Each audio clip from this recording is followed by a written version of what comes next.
iftar kulli baa sister meelaha ka soo booteenin naaga ina lambarkayga soo siisid balbalaarko Nairobi yaa joogtaa naaya aniga naagta kali oo jareer waxaan ahay oo isku kalsoon sankas ka hadlayso qofna wax ka qaadi karin ma fahamtay Nairobi na baa Afrikaana iskale naagta kali waxaan ahay saamarkay dad u fiiriso dadka dhan iga wada jeesadaan liga cabsado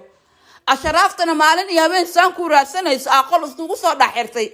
lambarka hataa dansatay iftaray mooha waxa ku sameysay waa laga aara waqtigay noqoto ani adi Soomaaliya iftaray ani adi naaga islanaanay Nairobi waa isla joognaa waxa iga qaadi kartid malaha ya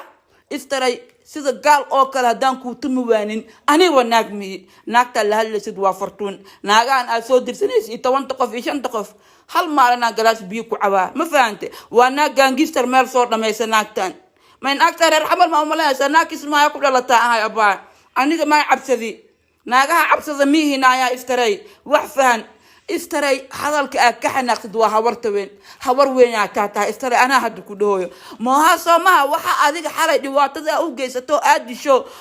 dib ku xoogana u geysato maanta wiilka sariir uu la jiifo isbitaal la geeyay iftaray ani adi Nairobi waa isla joognaa sister gurigeyga waa taqaana ma fahamtay aniga naagnimada hadalkeyga ku soo qaaday naagnimadaas Nairobi ku joog aniga naagnimadaas ku jooga iftaray